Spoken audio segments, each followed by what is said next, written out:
Hello, Facebook land. How the heck are you tonight? Welcome to Sunday night, November 22nd, 2020. You know what I love? I love bringing my friends on the show and talking with them and finding out what's going on in their lives. So as all of my friends are coming into the show to watch, drop it in the comments. Let us know where you're watching from. And of course, make sure you let us know, drop your name in there, what you're watching from. Let us know if you went to the Boise Snow Show this weekend. Let me know if you got out on your first ride yet. But as we're rolling in, guys, we've got an awesome show ready for all of you. I've got Tia is here from California, Santa Barbara, California. Tom M. here from Washington State, down by Puyallup area. Todd Kramer is here, living large from Coeur d'Alene, Idaho. Mr. Todd Kramer is our Live Large ambassador out in Idaho. Awesome. JR's here from Minnesota. Bill Yeager's watching from our hometown here in Washington State. Jeremiah is here.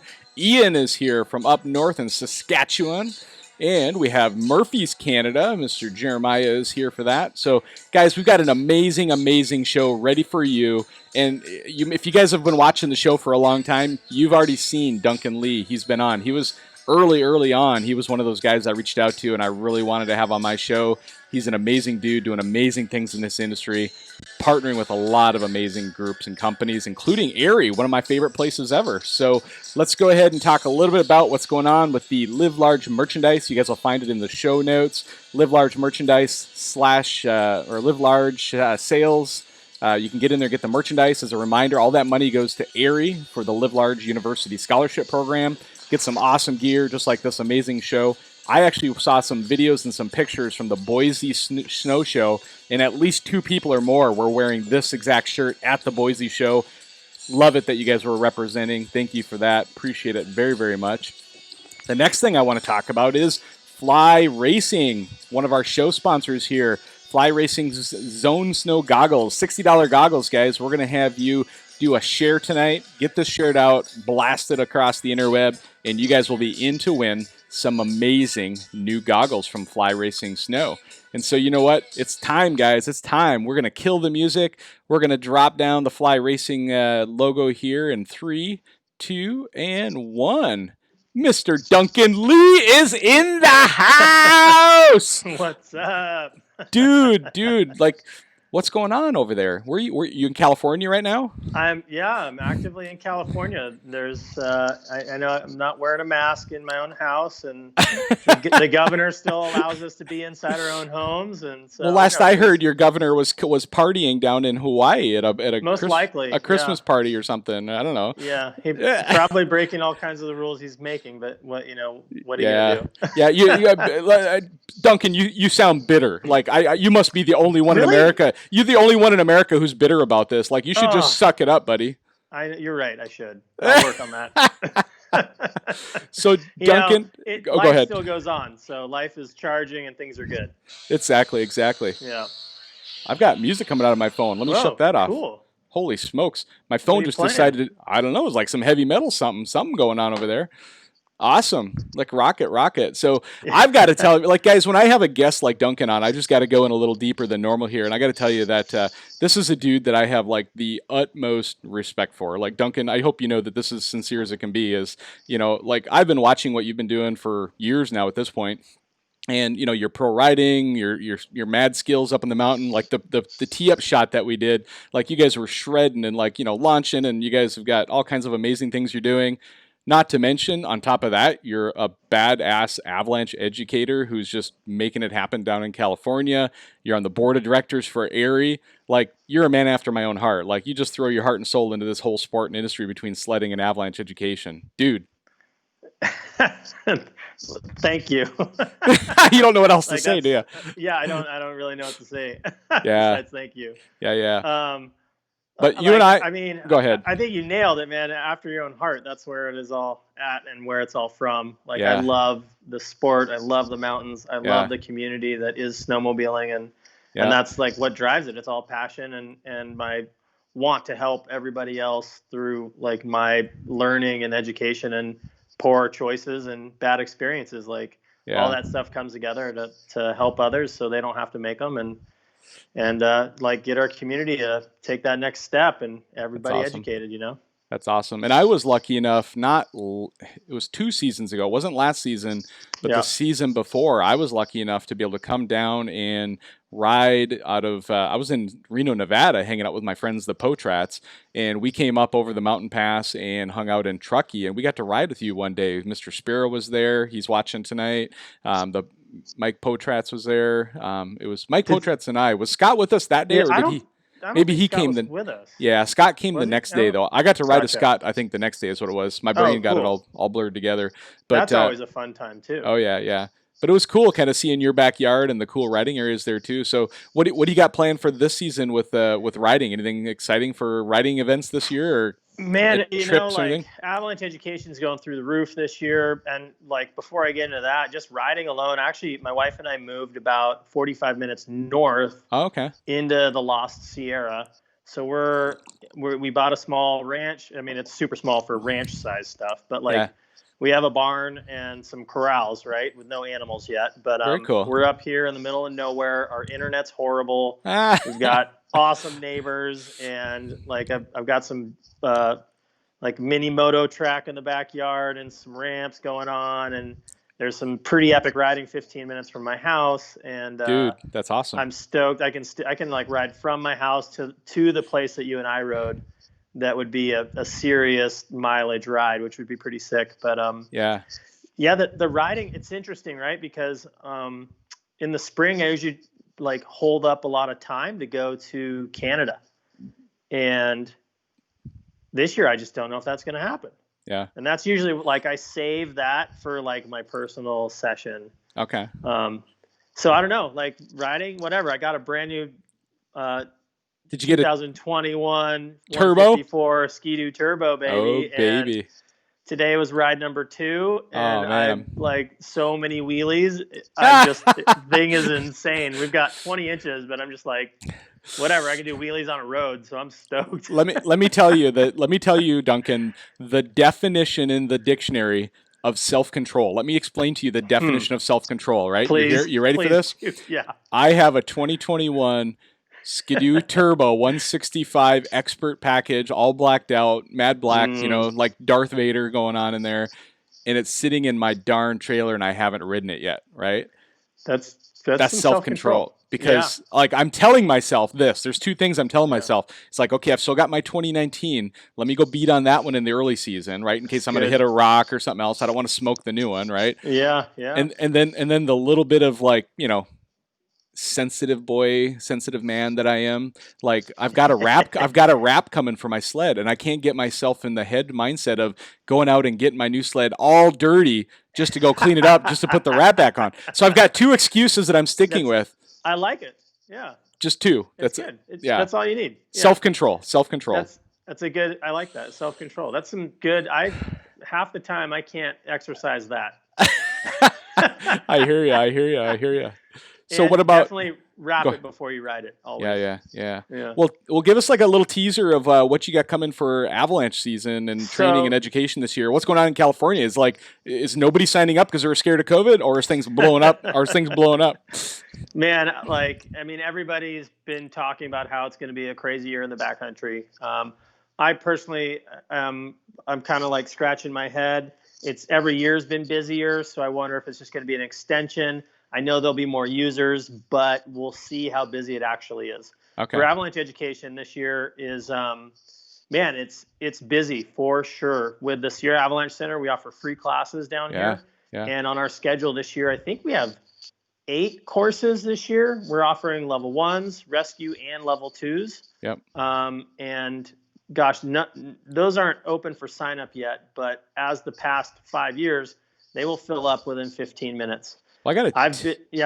Well, I got to tell you something. Like even up here in the Pacific Northwest, though, in NWAC, like our executive director Scott Shell, who was just on like a couple of episodes ago or about a week ago, we did it for an episode with Clay Hockel from Thunderstruck. But after the show, he told me, he goes, "You know what, John? It's like if you in the Pacific Northwest right now have not already signed up for a level 1 class, you probably aren't getting in this year, right? And that's how tight it is.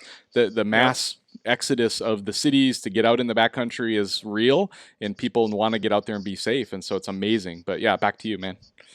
Yeah, I think that definitely the human-powered courses, I have friends that are instructors, and they're like, if you didn't inquire about a class in August, well, yeah, not happening.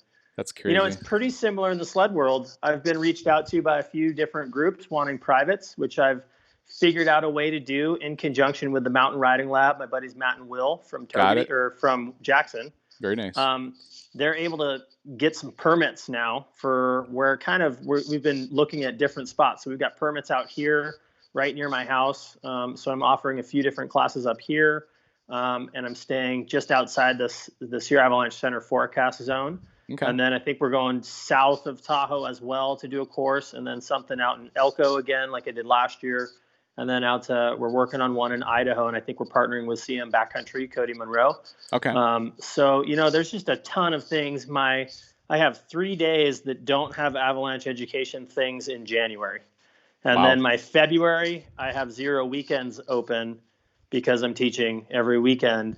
And hopefully I get some riding days midweek. Yeah. And then, we'll see what happens. I got something cooking with my buddy Jeremy Hankey in Canada up in Revelstoke, but very cool. Again, it kind of depends on the border and what's going on up there. So, like, my Avalanche education winter is pretty jam-packed. We're also offering for area. I work directly for area as a trainer. I train instructors. And this year I have an ITC. We were just going to have a single field group for the motorized people. But, man, the good news is there's more motorized people trying to become instructors that have the qualifications, so we have a full course. Rumor has it that there's a new scholarship in town that's supporting those folks. Yeah, right. Which is so awesome, man. Rumor has it. You know that you know, like, rumor has it, and you're bringing things up like that, John.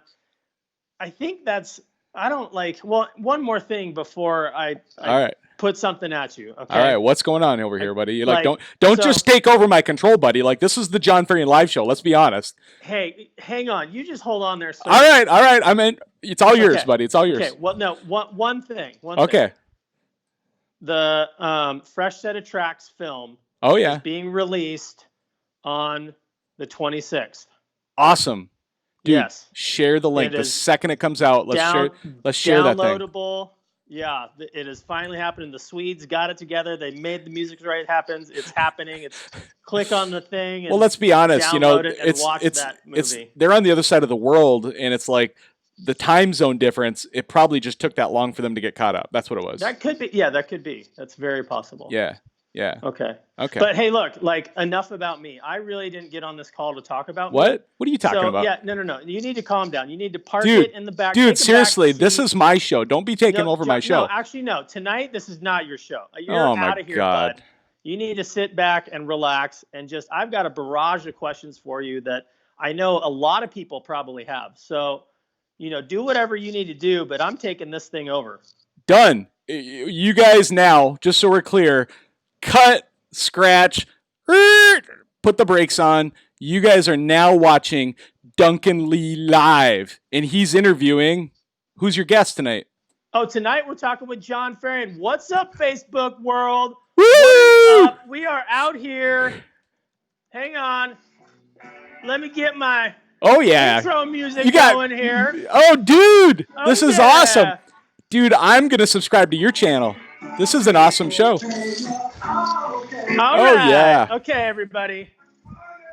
Ooh, welcome to the show tonight. This is Duncan Lee Live, living large, like my good buddy Jon Ferrian does. What the heck? You know, bringing it to you here. I'm so stoked to pirate this type of thing. Oh, my gosh. Because Jon Ferrian has been hard at work over the years building this up. But, you know, like a couple months ago, I asked myself, I said, you know, what the heck? I bet a lot of people have similar questions like I do. And I want to know, what is it with this guy? Like, he's a fun dude. He's a great guy. He loves the sport. We know that part. He talks to all these crazy, awesome people. But what about him? Right? So, dude, I tell everybody all the time, this show's not about me, but this isn't my show anymore. This isn't my show. Oh, okay. Clear. So, just to be clear. Tonight, it's all about you. All right. Okay. I like where we're going. I surrender. John, I can get used to this. You seem well, like, let me guess. It's like my house where my wife's really in charge around here, so I pretend to be in charge on camera. Yeah. Is that what's going on over there too, buddy? Same house. What's that? No, I'm good. No, I'm okay. I'm not doing. Yeah, I'll clean up. Okay. Yeah, that's the truth. That's the truth, guys. We're happily married. It's because the wives are in charge. Edith, God bless you. Yeah, they are in charge for sure. All right, buddy. The show's yours. What do you need to know? What do you want to know? Honestly, like, I want to know what drove you to making the show. I know that, Scott Sparrow's been a good influence, but like, what was the thing that really clicked for you to say, you know what, this is something I need to do? Okay, that's an amazing question, and let me just kind of think through how I want to lay this out. But you're right. I mean, the first thing you already teed up was that Scott Sparrow, who's here watching tonight. Dude, you're here, and you got triple hearts going on. I love it, buddy. So Mr. Scott Sparrow definitely was a huge part of the influence and the inspiration for me to kick this off. But it probably started a little bit before that. Not a lot, but a little bit before that, where I was passionate snowmobiler, passionate about education and safety, and I was recruited and asked to come on to the Washington State Snowmobile Association as the safety chair. So our previous safety chair had seen something in me when I moved here from Minnesota back in 2012. He mentored me for a few years, finally conned me into it, and now I'm the state safety chair. And I thought, what does a state safety chair do? Like, I guess he talks about safety, but safety's boring. So that was on my mind. And then a little bit later, I got recruited and pulled into the Northwest Avalanche Center. So the Northwest Avalanche Center here in the Pacific Northwest, they brought me on their board of directors. Now I'm focused on avalanche safety and education. And I thought, you know what, it's awesome to be able to tie those things together and let me go do some things with the clubs and all that. And so all that was kind of already in motion and in place, me trying to make a difference in my local community in a very small scale compared to what we're doing now. And it really was Scott's show, Driven. And I saw him come on, and I was inspired by what he was doing. I was honored. He brought me on twice as a guest over a period of a month or so. And I was on one time by myself. The second time, my son and myself, he's 16-year-old now. A couple years ago, he probably would have been 14 years old. We came on, we talked about the driven mindset and all that. And then it was like only a few episodes later, Scott was interviewing somebody else, and he was talking about inspiring people and getting people to, just push play and to make life happen. And right in the comments in that moment, I was like, okay, Jon Ferrian Live is happening, right? We're going to launch this show. Nice. And then it was like April 22nd, 2018.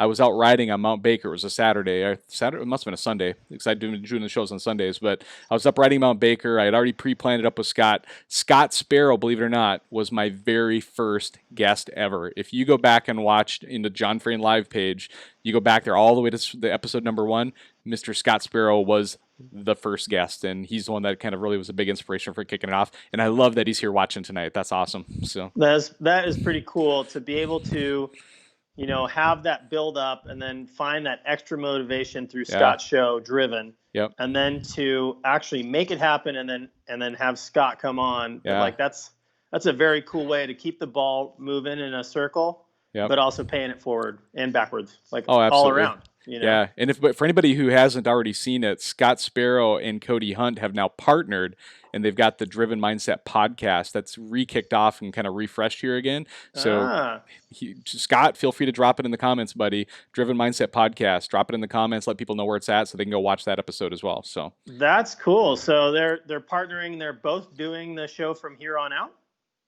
Yeah, basically, Scott, as I know well, doing this show by yourself is a pretty huge project to take on by yourself. And so Scott was smarter than I was. Maybe that's my next moment of inspiration is finding some co-hosts. I guess it kind of worked out for tonight. You're my new co-host. So Mr. Scott Sparrow found himself a co-host, Mr. Cody Hunt, and they've kicked it back off and they're killing it. So I've been watching a few of their episodes. They've been doing an amazing job.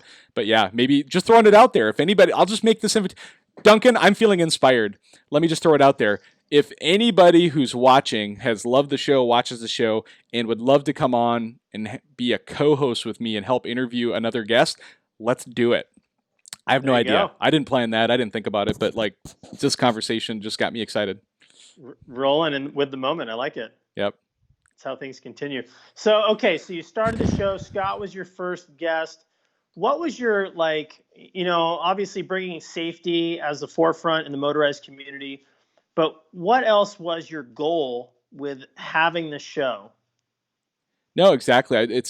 And I kind of referenced it slightly earlier, but it really was this mindset and this idea of like, if I'm going to be this safety guy, right? Like, how do you make safety worth listening to and fun enough that people want to be engaged, right? And Duncan, you've been in avalanche education for a long time, and I think you'll concur with this, is that it's only in recent years that it's kind of become current pop culture, right? It used to be one of those things like, oh, avalanche safety, that's for the idiots. So that's for the people who don't know what they're doing in the backcountry, right? Like, and it's kind of slowly become this thing now where it's cultural norm. It's cool to get avalanche training. People like yourself and other pro riders out there are inspiring people to get out and get after it. Companies like Climb and Fly Racing and Marlon, all these companies are out there helping kind of push and educate people with that. But really, the ultimate goal was to figure out how to make safety and education in the snowmobile community fun, right? And so, anybody who I've ever brought on my show, and anybody who'll ever watch the show, what I say over and over and over again is the idea that, the show in theory should be 80% entertainment and 20% education, and you should walk away feeling like you learned something, right? That's always my goal with every show. So. That's a good goal. That's kind of how we do it in classes on the snow. Like, Very it should cool. be Very a cool. good mix, and it's yeah, you mentioned the mindset of our community is starting to shift, and that's actually been a goal of myself and my good friend Jeremy Hankey. Is needs to be a cultural shift in the perception of what avalanche education is. Exactly. It's happening. I think, like, just the courses that are filling up this year alone is a good testament to that. It's happening. We're in the moment. It's going on, and it's very cool to see. And like the companies you pointed out, Avalanche Alliance and Climb, and Matt Entz and the Mountain Riding Lab, and Tyler's Backcountry Awareness with Brian Lundstad and Mr. Rasmussen. Oh, yeah. And the Utah Avalanche Center has with the Backcountry Institute, those guys, and there's a bunch of different providers of avalanche education specifically for motorized use now, and it's so good to see because not that long ago it was very difficult to find an option. So yeah.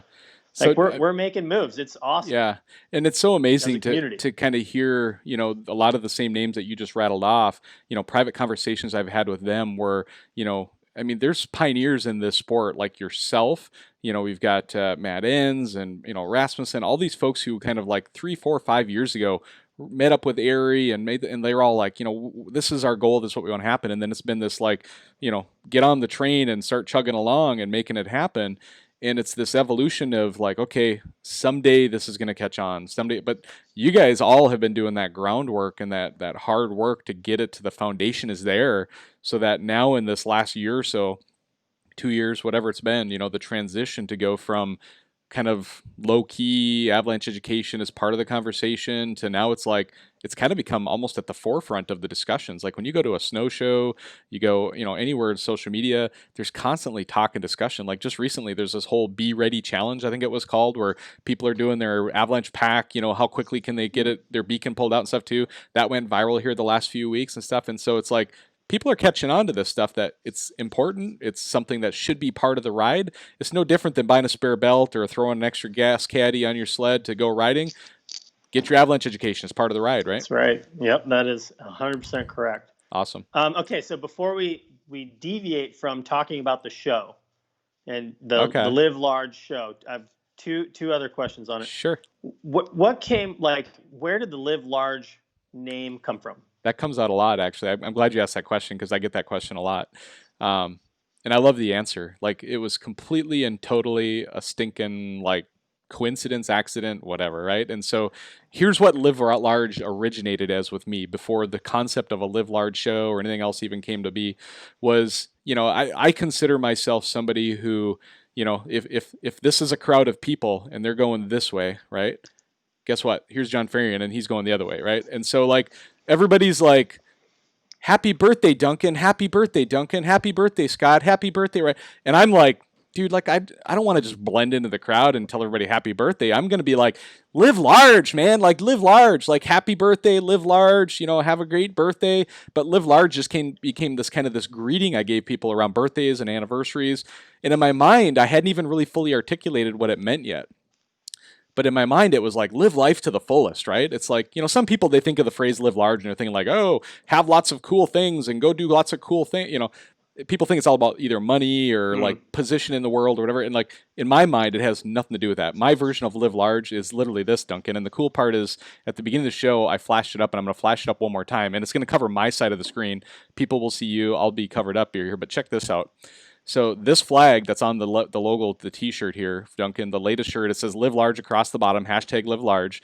But on the flag in the red stripes, it literally says this, and this is exactly what live large means today. Live life to the fullest, make the most of every day. And I always pause there for a second, remind everybody that, you know what, it's not just about the good days, it's about all the days. You know what, if you got a bad day at work, and I can tell you, man, like I've been killing myself, grinding away this last 6 weeks, learning a new job, trying to keep the show running, getting ready for sled season, all those type of things. And there's a lot of days I keep reminding myself, make the most of every day. Don't just, focus on the good days. And then the last part of it is make a difference to others, which is the core foundation of what this show is all about. Is there, and I've shared this, I'm going to go a little bit sad on you here for a minute, but this is a really important part of the story is that, when I was 10 years, I'm 46 now. When I was 10 years old, I lost a sister to suicide. She was 15, right? And so at a very young, early age in my life, I learned some huge, huge life lessons about a lot of things. And so, I've become who I've become because of that incident in my life, and a lot of it, right? And so this idea of like supporting others and helping others and listening to others and making a difference in their lives, a lot of that comes from that foundational value that I have of knowing that every conversation I have with everybody can be life or death, literally.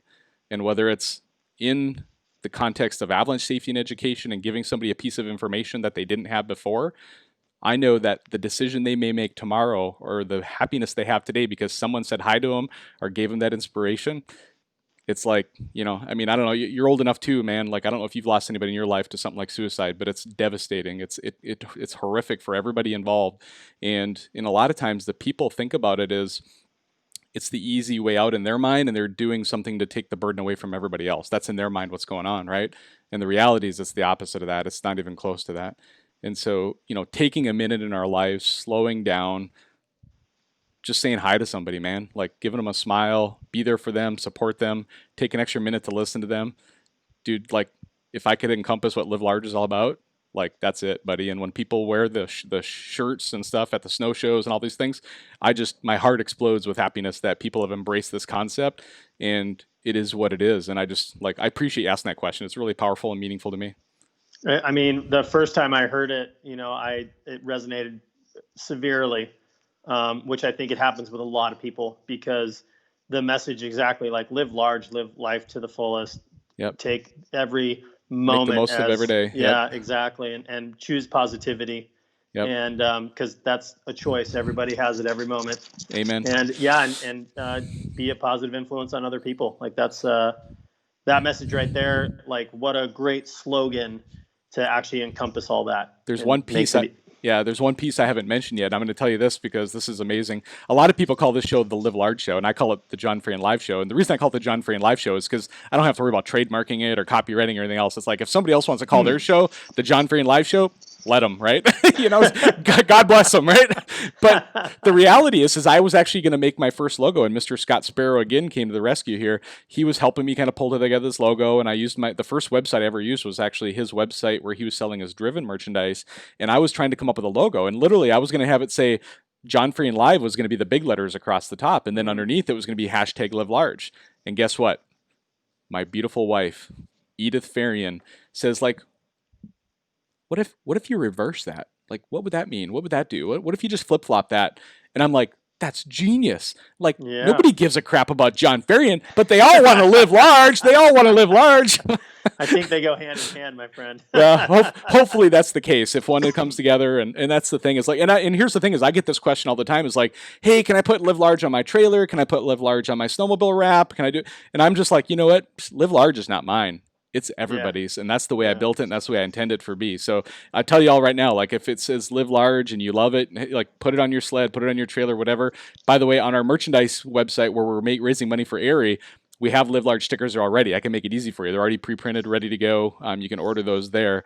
But I can tell you that, if you just want to use the logo to put on a wrap or something too, God bless you. Feel free to do so. Let me know, and I can send you a logo or something like that too. But to me, if half the industry has Live Large on their sleds, I feel like I made a difference in the world, right? And that's the last bullet in the three is make a difference to others. So that's awesome, man.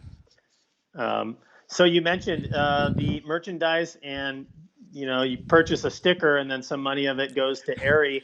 I think I want to hear more about this scholarship situation, your partnership with Airy, because I know a lot about it, but and then kind of how much work did that take, and what all of a sudden, I know that because it was all of a sudden I see this picture of the Climb Sled and the Live Large University scholarship and this huge blast, and I'm like, whoa, what is going on? And it's so awesome.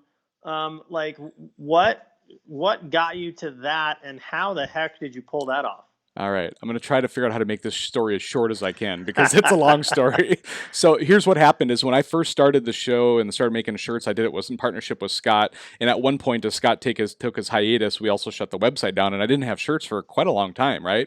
And so the fans actually were the ones bugging me like, hey, John, I'd like to get a shirt. Can I, because I'd still wear my old shirts from the previous website on my show a lot, and people were asking for them, right? And so I'm like, well, and I don't know, I've made this clear to a lot of people, and I'll say it again here, is that, I've done my very absolute best to make sure that I'm not making money at any of this, right? I've gone super far out of my way to make sure that I don't touch any of the money. And so when someone told me they wanted shirts, the first thing I think of is I don't want to have to deal with income from shirts and dealing with expenses and have to fill it on my tax report and all that stuff. And I'm just what would I do with it? But people kept bugging me for it. And I'm like, okay, now I'm obligated. I got to get it done. And so an idea, it all just sparks with an idea, and it's something that somebody says, whatever, too. And I don't remember what happened in what order, but the initial merchandise relaunch basically started like this: is people were bugging me. A friend of mine in Minnesota that I used to go to high school with had a T-shirt printing business in our hometown of Brainerd, Minnesota, and he hit me up and he was like, hey, John, I got this new idea we're doing with our business. I can do it all. It's completely touch free for you, no cost to you, and we can print all your shirts and ship them and package them, and all the proceeds that you want, I'll share. This is your profit margins, and that comes back to you, and you can sell your merchandise. And I'm like, well, the part where I don't have to do any work, that sounds really good, and then I thought about okay, well, what am I going to do with this money? Because I really didn't want to make any money at it. And I thought right away, my heart and soul was all about this Avalanche education stuff. And I thought, well, why don't I start an Avalanche scholarship plan? I'll just call it Live Large, joking around. Because I had actually, funny part is that same guy at one point he does little mini show episodes too. His name's Craig Johnson. He runs believe it or not, I'll give him a plug too, but he runs a company called Wild Ass Motorcycle Air Cushions, or motorcycle cushions, right? Seat cushions. And I'm actually going to show you because I sit on one every day. Check this out. So it's a motorcycle air cushion, and it's got an air cushion inside of it. It's neoprene exterior, and I sit on it all day in my office chair. But they're made for motorcycles and stuff too. But he has this company, and so he goes. One time he was doing just a little live. He's seen my lives. He was inspired by Scott and myself as well. Another one of the mentors and mentees that keeps getting built out from Scott's empire. Is he called my thing I do called my Live Large Universe, he called it. And I just thought, well, that's kind of catchy. And so I created a YouTube channel called Live Large Universe.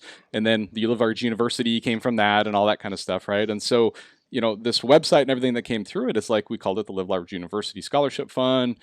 The money would come in from that. I lost track of what I was saying, so I'm just going to make up the rest here. Sorry. I got so many ideas going through my head. It's all so exciting, right? But the motorcycle air cushion, Live Large University, and you had asked me how that all came to be. Remind me, give me a sanity check here.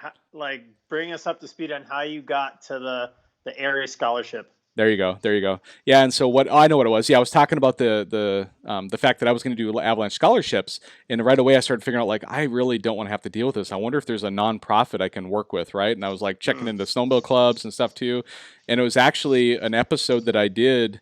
Back in April, there was an Avalanche victim who survived, thank God, and he's become a huge fan of the show. His name's Sean Donahoe. His episode is my number 2 highest viewed episode ever. It's 20, 25,000 views, I think, somewhere in that neighborhood.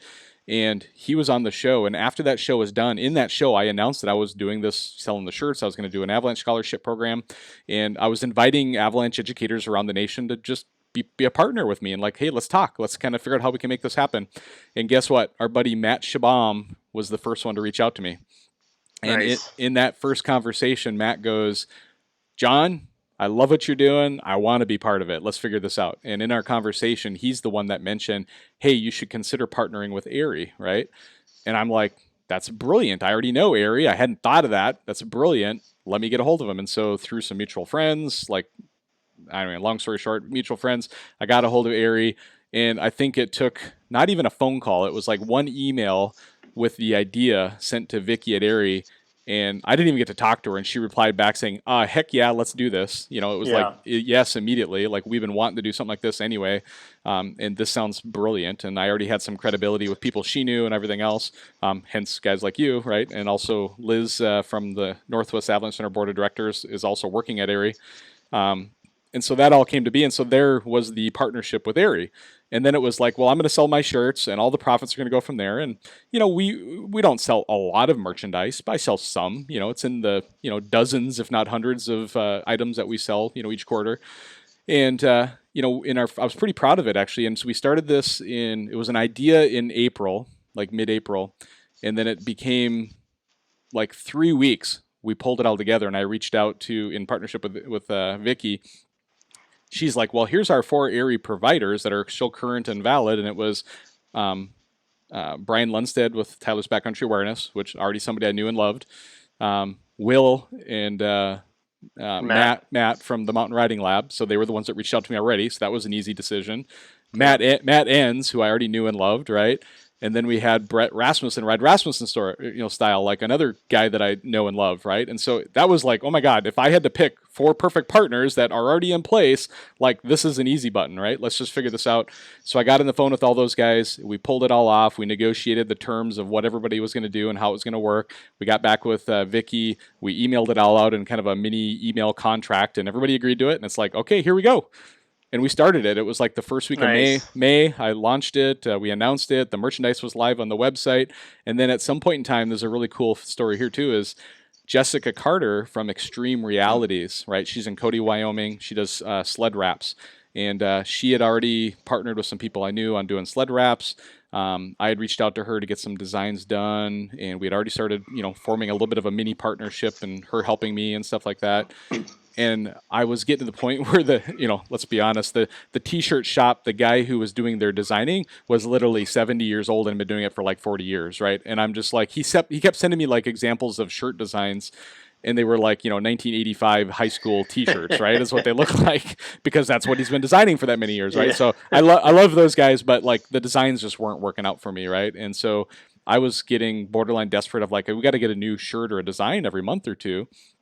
And so I reached out to her and I said, hey, would you be willing to set me up with a new design every month or two and kind of get this up? And she was like, oh, I'd love to do that and partner with you. And so I'm just going to call this out as like, she's amazing. She does these new designs, the ones that everybody's seen. Sometimes it's simple, sometimes it's more in depth, but every month or two, she does a new design. And she does it for free. Like, she doesn't charge me anything for it. She loves she loves what we're doing so much and wants to be part of it. And Duncan, I even asked her like, hey, Jessica, can I like send you some free shirts to like as thanks for doing it? She goes, no, I'd prefer to just buy them off the website so I can help contribute to the fund. I'm just like, oh my God, cool. Like when you're starting to partner and deal with people like that, like that's what makes it all worthwhile, right? And everybody is like that I've been interacting with on this whole project. And so in that first 3 months, the end of August and in September, we gave away 3 scholarships. We gave away 2 recreational scholarships, and we gave away 1 pro level scholarship, actually. And then that was awesome. I was excited. Like, oh, we gave away 3 scholarships. Yeah. That's awesome. That's epic. And then guess what happened? This story, I told you, dude, like this story is so long. Like I don't like keep it coming. All right, dude. So here's what happened is, so then anybody who follows me closely, I was on my summer vacation through July, right? Okay. And so we're traveling all over the country and I'm driving through and I end up down in like Rexburg, Idaho, like middle of nowhere, most people would think, right? Turns out it's the center of the snowmobile universe. Yep. So I know exactly where it is. I mean, yeah, like it's the center of the snowmobile universe pretty much is in North America here, right? It's like, so I'm literally in a hotel room and I've got plans that afternoon to go down and see my buddy Cody Hunt and Dan Adams and go hang out in Alpine. And I'm like, oh, I'm an hour and a half, hour and 40 minutes away. What am I going to do this morning before I head down there? Like, oh, let me pull up Google Maps and see what's around me. Like, oh, Boondockers Turbo's just up the road like 15, 20 miles or whatever. And I'm like, I know some people who work there. So I messaged a couple of people there, went in, got a tour, had an amazing time, met with Stephen Marlini, who then ultimately came back on my show. We had an amazing episode there. And then this is the cool part. So Stephen Marlini, before I left, he goes like, oh, Climb is just up the road. Turns out it was like right next to my hotel. I didn't even know it, right? And like I didn't have any relationships with Climb because I'm a fly guy, right? Like for what that's worth and so like I pulled into the parking lot of Fly, and keep in mind it's COVID. It's July, right? So middle of COVID. Nobody wants to see anybody, like, oh, place is closed. Sorry, kids, park's closed, Marty Moose says, right? It's pretty much how it felt when I showed up. But somehow, and it's so funny because like I had been Facebook friends with a few people at Climb that I didn't really realize worked at Climb. And so when Stephen Marlini gave me this name called John Summers, I'm like, oh, I'm friends with John Summers. Let me just send him a message. Like, okay. I didn't know who he was, honestly. I just knew he worked at Climb. And so I pull in the parking. This is awesome. Sorry. So I pull in the parking lot. I try to go in and visit. I get told, nope, they're closed. And so I'd sent John a message, but he didn't answer right away. So I get back in the car, and I'm literally sitting in the parking lot of Climb, and I get a phone call or I get a message back from John saying, hey, I'm up in Stanley motorcycling with some friends. What's going on? I says, oh, I'm just down here at the Climb facility and thought I'd stop in for a visit. We're just, on vacation, gonna stop in. And at that moment, he's like, oh, I know who, he knew who I was. He was like, I follow your show. You do an amazing job. I really appreciate what you do in the industry. Let me see if I can get you in. And he tried to message 2 or 3 people. They either were all in meetings or working off site, whatever, because of COVID. And it just didn't work out that day, right? But the cool part is I had opened this door that I didn't even realize I opened yet, right, at that moment. And he already knew the show. He knew what was going on. I found out later that afternoon when I was hanging out with Cody Hunt and those guys, I was telling them this story. And they're like, you know who John Summers is, right? Like, John Summers is like the marketing guy at Climb. Did you know that? No, I didn't know that. I just thought he was a guy who worked at Climb. Like, nice. Turns out he was a good contact to make. And so I now am on his radar. He's on my radar. And then things start to evolve. And I think that interaction with him at that moment in time was perfect timing because he had already been brewing this thing called the Avalanche Alliance for the last year almost. But it really is, anybody who's on the inside knows, it was kind of what we would all call a soft start. Like they tried to launch it last year. It kind of worked okay. They did a raffle, but frankly, I didn't even hear it. Like I'm a sledder and I didn't even know about that raffle last year. I didn't even hear about it. And, they raised a bunch of money, but it really was not quite as well organized as it was the previous year. And so this year, John called me, like, I don't remember, it was probably September or something like that. And he goes, hey, John, like, John Summers here from Climb, like, I've got something I'd like to run by you, right? And he starts laying out this whole thing of the Avalanche Alliance and everything going on and kind of what he's got planned. And he's like, I'd like to bring you into this and partner with you. We'd like to leverage you and your network and your marketing that you do on the show, on Facebook and everything. And by the way, we're thinking about, this year having the proceeds go to ARI for motorized avalanche education, AKA Live Large University. And I'm like, excuse me? Like, what did you just say? I'm like, I guess I'm in, like, okay, why not? Right? Like, I guess I'm in. And so really that's how it all came to be. And then quickly, and keep in mind, I'm still unemployed at this point. I didn't start working at Microsoft until thing. So I had a lot of free time on my hands. And so over that month and a half, 2 months, I did a lot of the legwork of reaching out to a bunch of different partners. I'm the one who lined up Marlon sled decks. I'm the one who lined up Fly Racing. I made introductions between some different folks in ARI. And then we ultimately launched the entire program on my show live, and we had amazing views. We sold a lot of tickets, and here we are right now. And in the show notes, again, we have the scholarship program, or like the sweepstakes in there. And so just remind everybody, is this sweepstakes, and this is important, guys, so pay attention. If you've dozed off because I'm talking too long, now you can wake up again. So this scholarship or the sweepstakes that's going on, right? We've already raised, I think it was $87,000 and change so far. Awesome. Our goal is to get it over 100,000. We have to, guys. For me not to have to like hang my underwear from the flagpole over at ARI, like we have to raise $100,000. So we're gonna get it over $100,000. if that's the case, we might have to keep it at 99,000. 99,000. Okay. Just so we can see your underwear hanging on the flagpole. All right. Maybe I'll get some special live large underwear, up get there. Like I'll send my regular underwear if it's below 99,000. If it's over 100,000, I'll send my live large underwear. So there we go. Okay, I like it. All right, there we go. So we'll hang it from the flagpole at Erie. But Vicky will love that one. She doesn't know about that. But that's funny. But bottom line is we have not much left, right? And we have, what is the date today? Today is the 22nd. And we have until December 4th to raise as much money as possible. And for be a big week. Yep. And for anybody who watches this episode, who finds this link in these show notes and shares it out, them, their friends, everybody they can impact and everybody they can touch, guess what? Special bonus, never been done before today.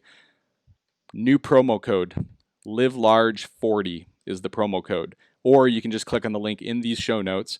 And, Duncan, if you were going to throw down and buy, say, 100 tickets, I don't remember exactly how much it was in there, but let's say you were going to buy 100 tickets.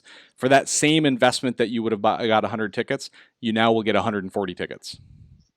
So it's like a plus up pretty code. Epic. Yeah, that's like a bonus. That's like a hit the extra large button. It's like click some tickets and hit the live large button, and then bang. Yeah, you get some it's like live large triple X or quadruple X. There you go. Quad X, quadruple X. And so that's right here, right now in the show notes. 40% plus up if you buy, so you can get $25, and it goes up from there. You can literally throw down and drop $2,000 if you want to. And I'm going to tell you guys, somebody in the first week when we launched this show did drop $1,000 into that raffle. One person did. Well, if you think about it, $1,000 ups your chances to win this tricked out amazing machine. Yeah. And you just spent $1,000 instead of what, 17 to 20,000? Oh no. I mean, what if you had to buy no, Sled? Duncan, let me make sure that you're not misunderstanding. This is no ordinary sled. Well, this sled is a Polaris 850 RMK. I know you and I are Skidoo guys, but even you'll appreciate this, right? Well, yeah. That sled alone is probably a $17,000 sled. Okay. $16,000 sled, right? There's stock. Just stock. Yeah. And then you've added SLP twin pipes, you've added Ice Age rails, you've got Zebros suspension parts, you've got next level handlebars on it, you got an Arctic FX wrap that says Jon Ferrian Live on it. I love that part. That's part. Nice. Dude, that was the best part of this whole thing. Like, everything was worth it. Like, this logo, like right there above me in the show, that logo right there is on the sled right next to like the handlebars, cool. Right? So that was a big honor. Do credit. I don't know. I'm just excited that somebody put my name on something finally. Like, it was exciting. I think it's awesome. Yeah. I mean, not to mention, like, you're raising hopefully hundreds of thousands of dollars for Avalanche education, specifically for motorized users, and not just for rec users, but also getting more instructors to teach more people. Okay, so let's reverse interview for a minute, because you told me this earlier beforehand, right? Is go back to you. Like, tell me, like, there is a shortage of Avalanche educators in the motorized community right now. Like, why don't you elaborate on that for a minute? So I mean, it takes a lot of work to become an Avalanche educator. Yep. And the awesome thing about AIRI, the American Institute of Avalanche Research and Education, is that we hold a higher standard. And to be an instructor for AIRI means you've taken specific courses, specifically an instructor training course that's AIRI specific for the AIRI curriculum. So you know how to teach it. And you're taught adult teaching techniques through trainers to become a great instructor. Then if you wanted to be a course leader, you also have to take an AIRI course leader training. Both of those are, I think, 5 or 7 day courses. And you test through them. They have exams. And so that is above and beyond the AAA standard.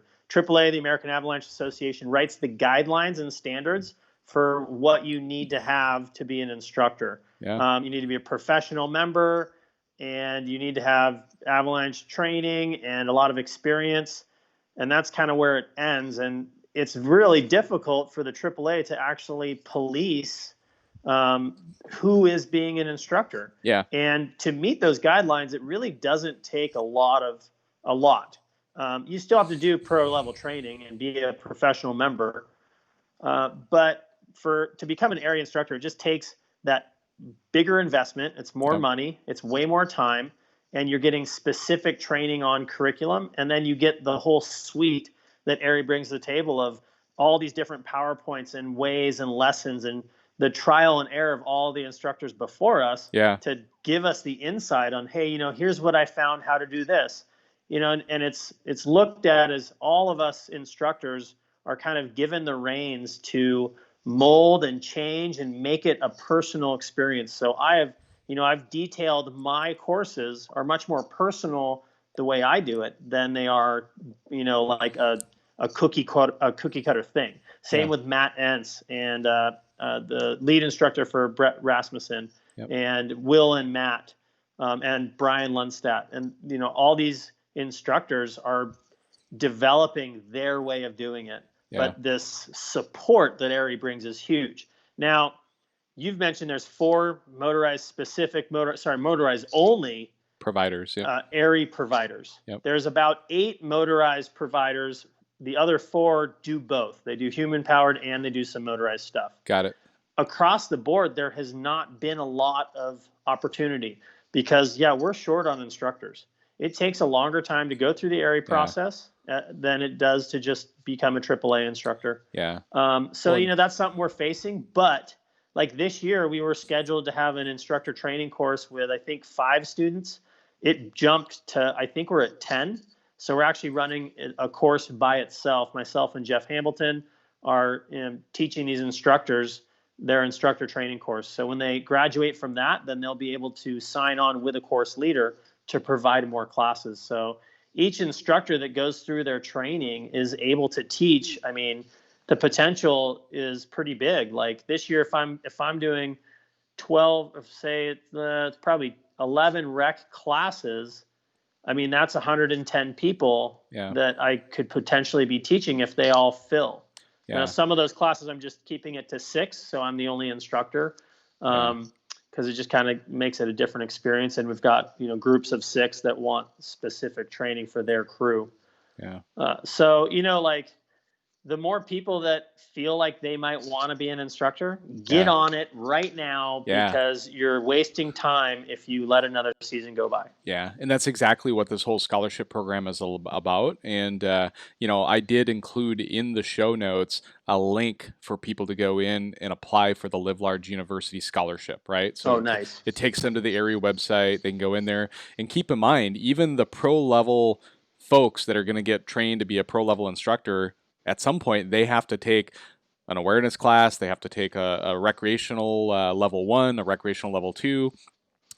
What's the other one? The companion rescue class. Yeah, the rescue class, the companion rescue class. So those are prerequisites, and then you get into the pro level classes on top of that, right? And so knowing that there's literally thousands and thousands of dollars worth of classes that need to be taken over a period of several years. Ideally, that's exactly what the scholarship fund is for, right? And that's what we've asked people to do is if they're going to accept and take a rec class, and they're going to apply for the scholarship, we're asking them questions like, hey, what are you going to do to plant a seed in your place, in your community? Are you interacting with a snowmobile club? Are you interacting with local riders? Are you inspiring other riders to get educated? And those are the type of people that we're giving these classes and these scholarships to. Like, for example, there's 2 people we gave the rec classes to. One was Jamie Zielm up in Wisconsin, right? Before he even got the scholarship program, he had already coordinated his entire riding group plus out of Wisconsin to travel to Colorado to Brian Lundstedt's class. And they pretty much filled up a class already, and he coordinated that whole thing because he, again, watched one of my episodes, Sean Donahoe, who had that avalanche in Colorado back in April 7th of this year. Late April, we did that show, and in that show, in those comments, I connected Jamie with Brian, and in that whole summer, he was coordinating all these people out of Wisconsin to go to a class.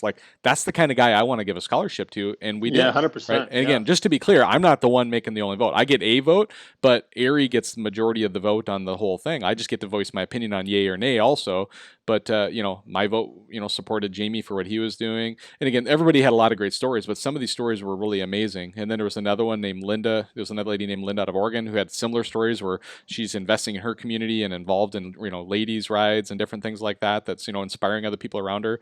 And then of course somebody we all know very well, John Miller, right? Talk about a guy who's making an impact in the industry at all levels. That was an easy one too for us to look at and decide, like, okay, Jon Miller is really making a difference in the community. He's focused on motorized avalanche education right now. He's kind of bridging all these backcountry communities together.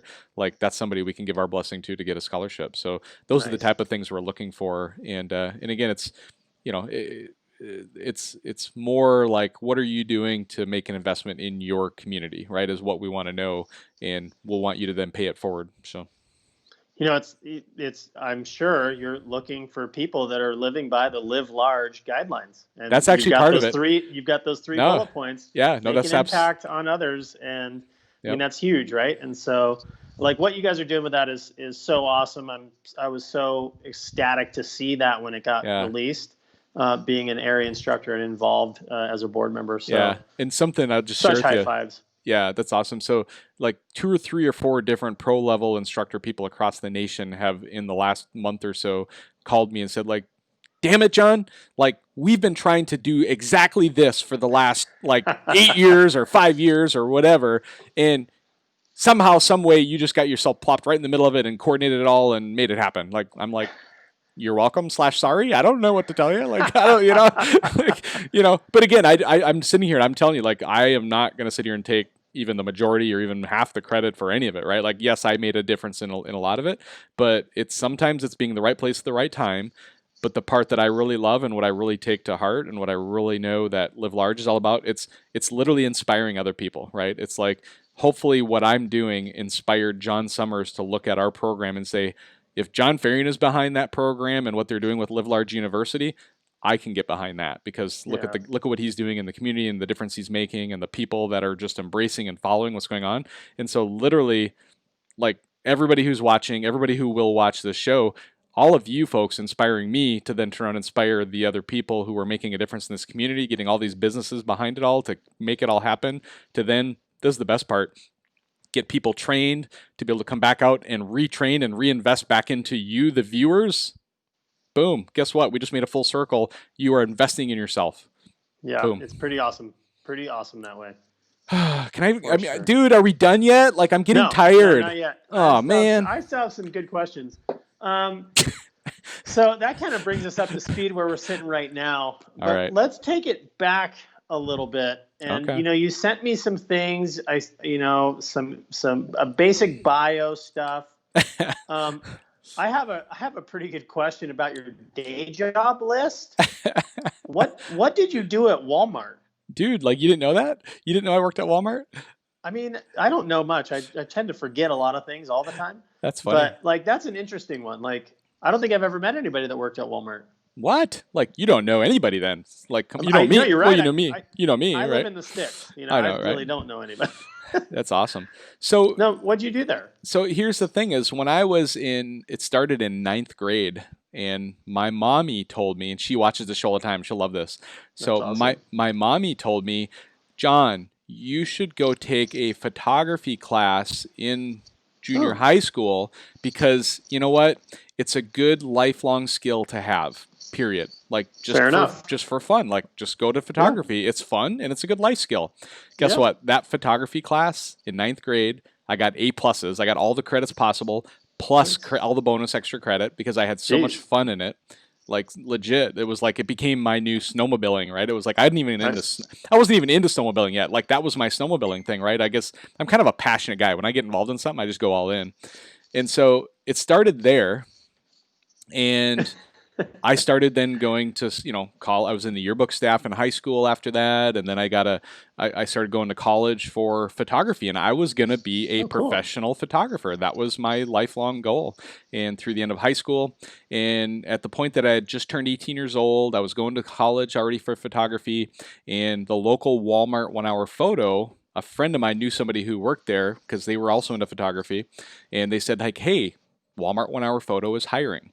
And I'm like, well, heck, I need some money for college, and I'm already working 2 other part-time jobs doing it's like, so literally at this time, for that year I was at Walmart for that first year, I was working part-time at Walmart in the 1 hour photo. I was working part-time at a snowmobile dealership assembling PDI setup on snowmobiles and dirt bikes and all kinds of stuff, right? And I was still working my original first job, which was at a gas station, at a bait shop gas station, being a clerk, a full service gas attendant, 3 part-time jobs plus going to school full-time. Even back then, I kept myself pretty busy. And that evolved into like, okay, I started working at Walmart, and I had no intention of staying there. That was just a part-time job. And guess what? It actually turned out to be a pretty darn good job. A year later, right after my 19th birthday, this is my favorite part of the whole story.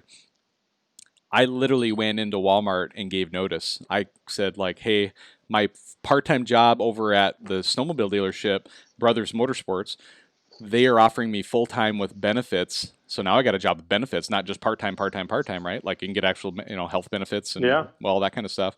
And so I literally went in to give notice that morning, and I did. And my manager laughed. She goes like, well, that's kind of funny because I just gave my 2-week notice this morning, and the store manager, the higher level store manager, he actually said like, we should be looking at you as our potential next manager of the 1 hour photo lab. And keep in mind, I'm 19 years old, living at home, single guy. Like my attitude was like, oh, I'm not qualified to do that, but like what happens if I fail at it, right? Like what happens if I fail? Guess what? I'll be living at home with my parents. Guess what? Nothing changes. Nothing changes.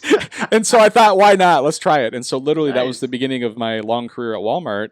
And it still took me 2 or 3 years to decide that I was actually going to stay and make it a career. Like I kept thinking like, okay, I'm going to go do that. Because in the same time I was doing, photography on the side. Like just, I was doing race photos at the Brainerd International Raceway. It's an NHRA racetrack. So we had there, my buddy, the whole story is intertwined, right? My buddy who does my t-shirts now, used to own a motocross track in Brainerd, and I used to be the track photographer at the motocross track. Oh, nice. So, dude, awesome. Like this whole world just is so small, and it keeps like just circling around in circles. And, so that in literally 2-3 years in the meantime, I met my beautiful bride, my wife, through a friend at Walmart. So somebody I worked with said, hey, I got this girl that I think you guys would be perfect together. We should set you up a blind date. So Edith and I started dating in early September 1995. We dated for 2.5 months. Right after Thanksgiving, I proposed to her. September to Thanksgiving. Wow. I proposed to her. And she said yes. And I'm still married. Like, yeah. Winning. Yeah. That's awesome. And so, yes, 18 years later, I was with Walmart, and then corporate restructures, right? So I've been through 5 different corporate restructures where I've lost my job at one point or another. 3 different times at Walmart, twice at T-Mobile. Wow. And every single time and it's never because like, oh, you're doing a bad job. It's like, okay, big companies, they restructure all the time, right?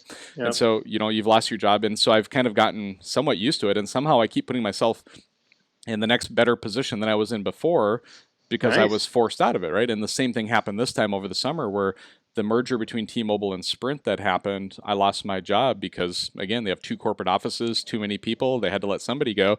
Might as well let the old gray-haired guy that has the most seniority and probably making the most money, let's get rid of him. He'll cut some costs, right?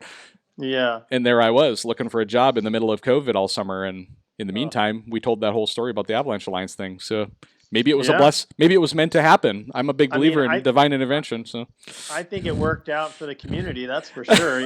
However much stress you had to endure, like, thank you. Talk about stress. Talk about trying to juggle a new job and keeping the show. By the way, I don't know if anybody's noticed, we've been doing multiple episodes over the last 3 weeks, like twice, if not 3 times a week. I've been doing episodes, trying to cram in as many as we can before the end of this contest, this $100,000 fundraising event that we've been doing. So yeah, it's been a stressful time. And like literally this weekend, I didn't even ride because I'm like, I've got to just get caught up on life. And so I did. I took this weekend off and literally mentioned that, man. I'm sorry. I had to go ride today. I know. Well, at least somebody got to do it without me. And then the worst part was yesterday, and it never sunshines here in the Pacific Northwest, right? It's always, it was sunshiny, and I missed sunshiny snowmobiling yesterday with good fresh snow. My sacrifices for all of you. I'm just saying. Big ups, my friend. Joking. So speaking of snowmobiling, when did you start riding snowmobiles? Oh man, the standing joke is that I was conceived on a snowmobile. My mom blushes every time I say that. So, but she's never denied it. So I just keep saying it. So like I don't know. I probably was I, conceived on a snowmobile. I like your parents. Yeah, I know, right? But yeah, no joke. I grew up in Minnesota, and born and raised in a little town north of Brainerd called Merrifield. And as an infant, like literally would go out on snowmobile rides. My parents had Arctic Cat Panthers, 1970, 72, 73 Arctic Cat Panthers. Before that, even old Johnson snowmobiles and that kind of thing. So I was born in 74, so kind of that mid to late 70s. For several years there, I was riding with my parents just on their lap. And then the old sleds kind of just got put in the shed and forgotten about. And by the time I was in the mid to early, probably mid 80s, I was getting old enough that I saw the dang things. I'd literally go sit in the shed and make motor noises as a young kid, pretending I was snowmobiling, right? Because they were sitting there, but they weren't running, but they technically did. And so I asked my dad one time, like, can we get it running? And of course he's busy and he didn't have time. And so we talked to an old neighbor guy that just lived up the road. He turned into be like my second grandpa, right? A guy named Clarence McAlpine. He helped me wrench and get the sleds running and get them going. And then I just did laps around the neighborhood over and over and over again in rural Minnesota. And it was awesome. That's what got me into it, as those old Arctic Cats. So that's so cool.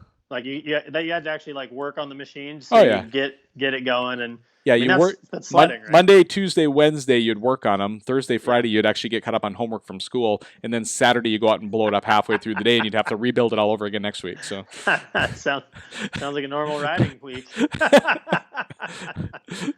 Oh, that's great, man. And then when did you move out to Washington? That was one of those job transfers, honestly. So what we just were talking about is, I'd worked with Walmart until 2010. Lost my job there, ended up transferring and getting a job over at T-Mobile in Minneapolis for a while. Did that job for a year and a half. I was a district manager in Minneapolis, and a year and a half later, the corporate restructure again. Guess what? Your job's gone.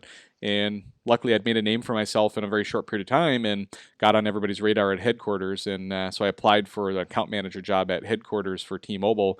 And this is a part where I want to pause for a second and really make a really important point here is, that lady that after 2.5 months of dating said yes to marriage to me, like we got married a year later, like I like, hope I don't cry, but like it's like I could not do what I do without her at my side, like just cheering me on. She's like my biggest cheerleader. She's my biggest fan. So supportive. Like she loves an adventure as much as I do. We're so aligned in so many ways, whether it be on our faith, how we raise our children, our values, how we, use and spend and work money financially. To have somebody in your life that is so amazing and so supportive is the only way that you can do half of what I'm able to do, right? It's just crazy. I think of like, how do I do what I do sometimes, right? I just, you wonder, and like, how is it that my wife I think still loves me? It's because she's there at my side. She's like my left arm, my right arm, all that kind of stuff. And every weekend when we're out riding, she's out riding with me now too. And like the last few years, she's really gotten into it. We love riding together. And it's been amazing to have somebody that's so supportive and so amazing. So everybody in the comments, do me a favor. Everybody who's watching, say, we love you, Edith. I love you, Edith, but we love you, Edith. I love you, Edith. Oh my God. Yeah. So everybody loves Edith. So everybody write in the comments, we love Edith. God bless you guys for doing that. Thank you. So there you go. Strong men are only held up by really, really strong women. Amen. That are amazing. Yep. Yeah. Amen. That's so great. When you got to Washington, was it 2012-ish? Yeah, 2012 we moved to Washington, and that was a cool moment for me because that was the moment where in 2007, go back a few years, I took my very first ever mountain snowmobile ride ever, right? And I was on a 2005 Skidoo MXZX 600 HO short track. We had swapped the track. No, short track, 121. 121, baby. Nice. Okay, nice. And so it was and we put a 1.5-inch lug on it. And I went to Cook City with that thing. That was my first ever mountain ride. Yeah, it worked out fabulously. I think. Yeah. It actually did work out pretty good. But the funny part is like I had no idea what an Avalanche even was at that point in my life. I just was like, hey, buddies want to go riding, and like, okay, let's go. And I did. And like the lucky thing was the guys I was with had at least a teeny bit of knowledge about avalanche education, but that was kind of that starting point, right? It's like I really got started with avalanche education, an idea of like, okay, what is a beacon, all that. The next year, like, we actually got a little bit of a training. We went to an awareness class at one point. Oh, cool. And the funny part, and this is a really important moment too, is like, I think it was like 2 or 3 seasons into my starting riding from Minnesota. We had taken an awareness class, and literally 2 weeks later, we went out to Cook City, Montana with friends, and our group had all taken the class together. And immediately I noticed the difference in how, and keep in mind, this wasn't no level 1. This was no rescue class, right? This was literally an awareness class, 2-3 hours, right? The group immediately started riding differently. Like we were no longer multiple people on the slope. I mean, keep in mind, this is 2009 probably now. This was pretty early on. And so, we were being mindful of one person on the hill at a time. We were watching for things like cornices and wind pillowing and stuff like that, or snow pillowing on the hills, wind loading and stuff like that. Just with a little bit of information we had. And I literally witnessed a friend, us doing good things, being smart, and, nothing happened. And you're like, okay, like must be good, right? But then literally a friend of mine from where we were riding went over to check out the next hill just down the way. It was a big giant hill, and it kept getting steeper and steeper as you go down further. And he went down just to go look at it. He got to the bottom of the hill, looked up at it, and he was just at a point where I couldn't see him. He was just over a little bit of a mini hill, and I couldn't see him. And he went to the bottom. He didn't even ride the hill. He just went over and looked at it. And he decided, like, it doesn't look safe based on what we learned, right? He turned around at the bottom of the hill, collapsed the weak layer, remote triggered the entire hill behind him, like probably 500 feet wide, 500 feet high, massive 3-4 foot slab come down at him, and he got the heck out of there, luckily just in time, and did not get hit. And that was the moment that it just dawned on me, like, oh my God, avalanche education is so important and so critical. Yeah. Because if that exact scenario had happened the year before we got even 3 weeks before, if we were there, right, and we hadn't had that awareness training, we would have all been doing what we normally do, which is everybody go ride on the hill and just go shred and have a good time, and nobody would have been any wiser.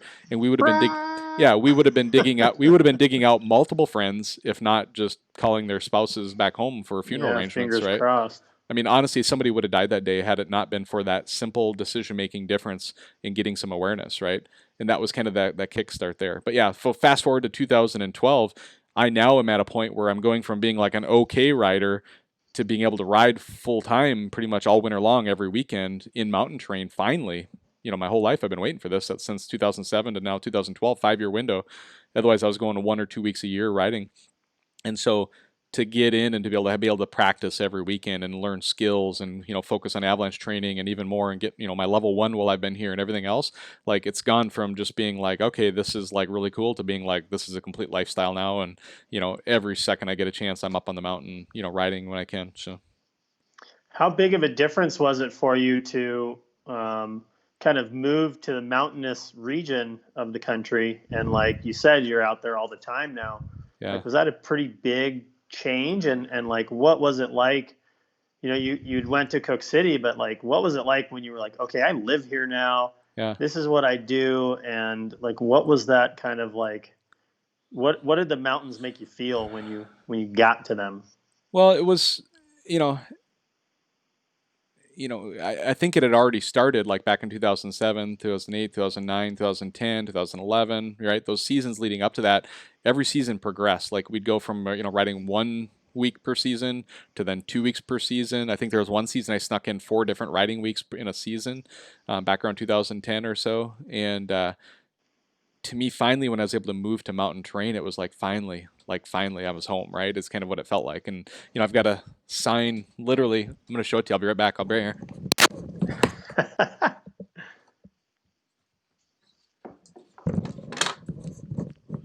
This is on my desk right over my shoulder here, so check this out. Yep, this says it all. That's awesome. I wasn't born in the mountains, but I got there as fast as I could. That pretty much tells the whole story right there. So that hangs out right over here over my shoulder. So nice. Oh, that's perfect, man. Oh, and now you're living large. You're a member of the snowmobile community. You're making changes. You're making waves. You're doing amazing things. What's next, Jon? Oh, people keep asking me that question too, and I don't know. I'm just going to be honest with you. I don't know that I have an answer, because I didn't know what I was going to do to get this far, right? And so maybe that's part of the problem. Maybe that's part of the blessing. I haven't quite figured it out yet, right? Sometimes if you have a plan, that means you're not open to opportunity, right? And that's something that I've learned in my life many, many, many, many times. Every time I've like made a plan and have gone for it, like people ask me like, "Oh, are you going to live in this house for a long time?" I'm like, I was going to live in the last house for a long time, and I didn't plan on moving there either, right? And so it's that idea that, you know what, get some direction in life, get some guidance in life, have an idea of what you want to do, but this is really important, people, pay attention. This is really, like, whether you're talking about a career, a marriage, or whatever, like, pay attention. Make a plan, start moving. Just move, right? Just start moving. But then have your head on a swivel and pay extra close attention to all of the details in life, like all the details.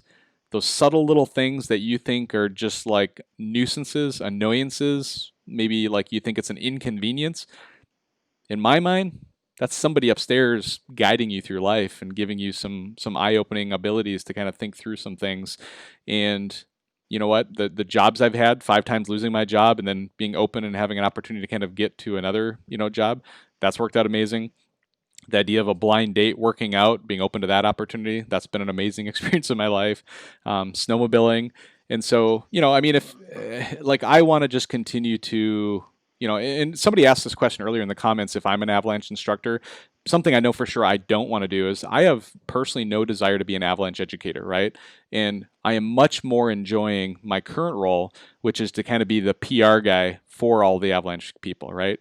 And so I've found this kind of really neat little niche in the world where I'm not being paid by anybody. I don't have any real specific bias towards anything. And so I've kind of become this like indifferent kind of, like I'm not preaching for anybody, right? Like I've just kind of this brand agnostic. Yeah, brand agnostic when it comes to like Avalanche education training, Avalanche centers, different things like that and stuff too.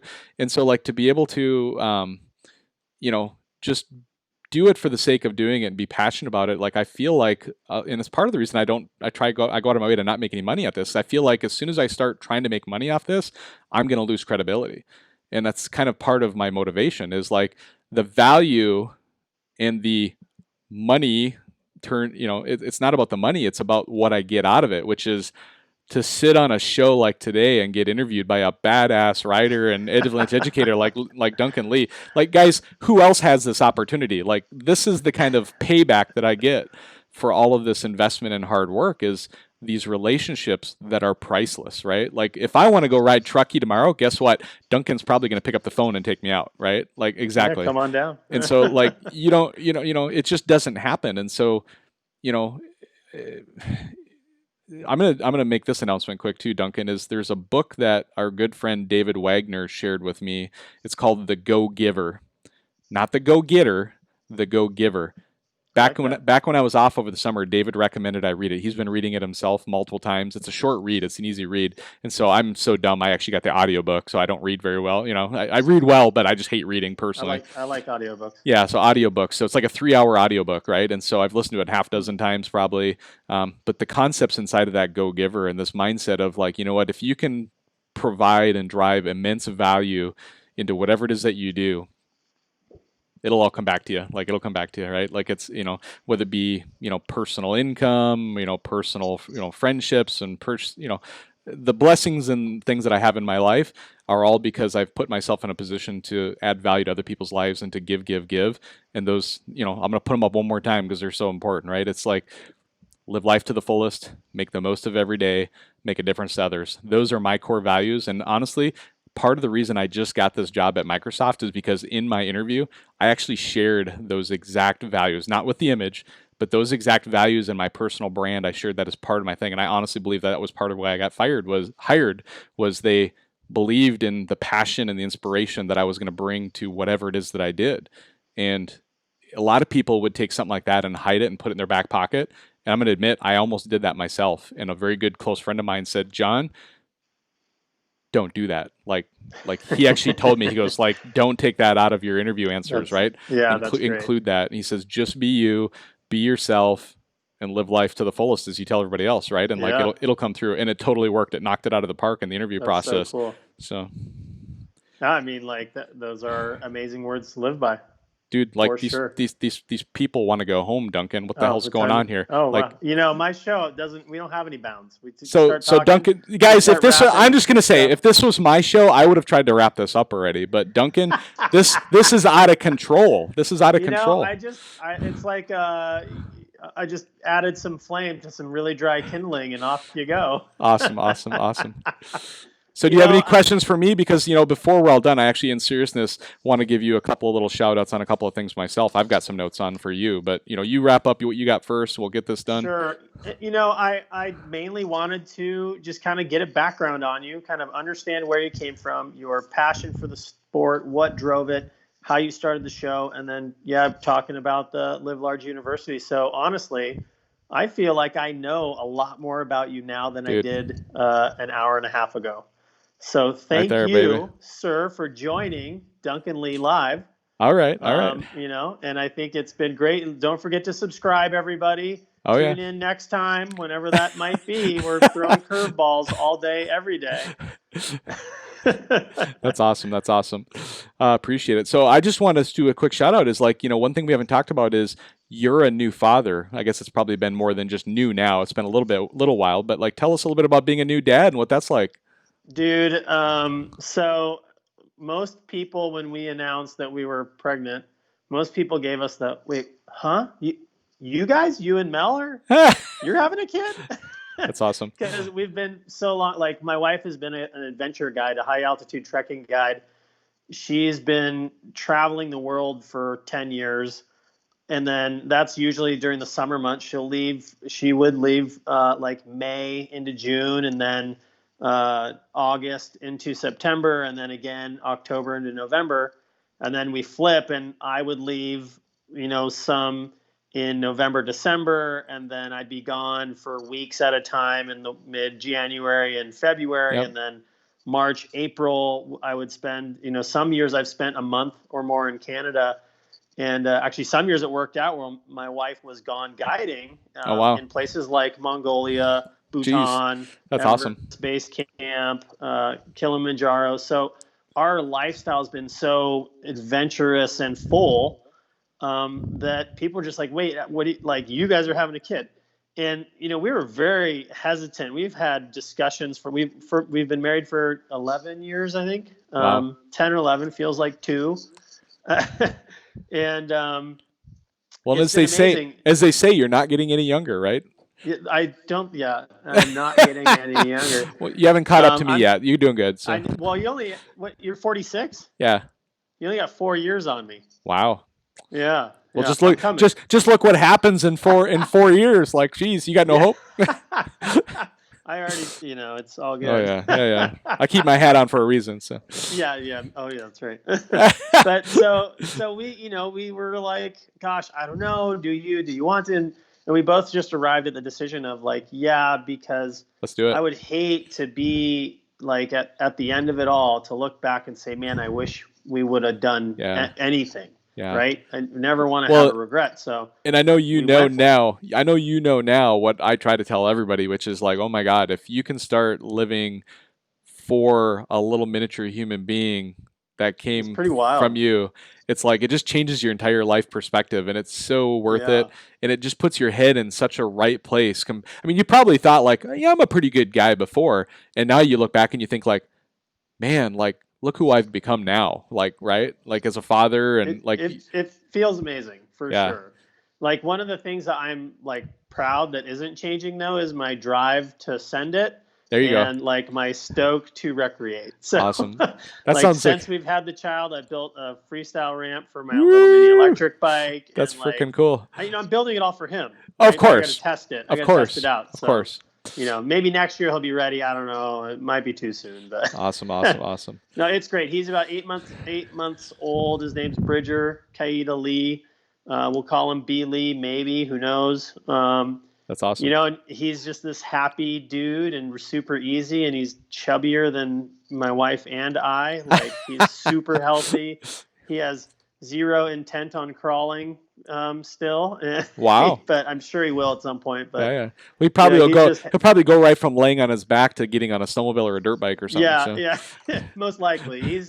He's awesome, man. We're having an absolute blast. It's been interesting with COVID, but yeah, not like, honestly, we moved out of the area, right? Yeah. So now we're in the middle of nowhere. We're surrounded by farms and ranches. Yep. So that was great. We've just kind of spent a lot of time with ourselves and raising him. And I saw a post from Cheetah Factory Racing the other day that was like a repost and it said something like father and son follow me session. Very cool. And I was like, oh my God, this is like, I am so fired up for that moment when when we're at that point and he's shredding POW and I'm in front or behind, whatever.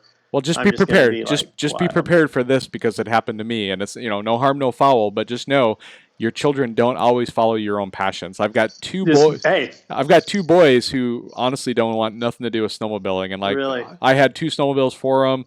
We rode for a few years, and at the point that they started gaining independence and deciding that they didn't have to go anymore, it was like, yeah, they got other things to do, and so that's kind of that's where I'm at now. But my wife then picked it up, so she picked up all the slack that they left off, and so me and her are like date weekend every weekend out riding together. So that's pretty rad. Yeah, and I get that. My dad didn't. I mean, like we had some sleds when I was around 12. Yep. But he kind of acquired them, and he is not a sledder, and I've taken him out a couple times, but he's not. My lifestyle is nothing like the rest of my family. Yeah. And that's a great point. I'll have to stash that in my back pocket and remember that. Yeah. I don't care. Like, exactly. Whatever, right. As long as he's happy, we're stoked. Yep. Exactly. And that's where I'm at too with it. It's like, it's like, don't push them so hard that they're going to hate it. Like that's for sure. Right? I didn't want to do that. Right. And so I always kind of just baby stepped them through it and then gave them some independence and some decision making, and they chose not to do it. And I'm like, okay, that's fair enough. Fair enough. But they keep themselves busy with friends and other cool things that they got going on in life. And, but Duncan, here's what I want to leave everybody with is like, I'm glad I've been married 24 years because I can say this and be very comfortable about it. Is like, dude, I love you. You're awesome. I love you too. That's awesome. That's amazing. So what a fun show tonight. I hope everybody enjoyed it. If you've literally stuck around for 1 hour and 26 minutes and 5 seconds, then God bless you. I hope you had an amazing time. I know I did. Duncan, any final words? Any final words? I too had an amazing time, and I appreciate you, John, for letting me do this crazy idea and actually getting some more info out about yourself. And again, thank you so much for who you are, what you do, and the stoke and positivity you bring, because you are changing the industry and you're changing the community for a better place. So, all right, that's huge. And everybody listening, don't forget to live large. That is number one. There you go. And I always say God bless you and live large. So you wrapped it up perfectly. So, all right, everybody, have an amazing night. And Duncan, God bless you, buddy. Back at you.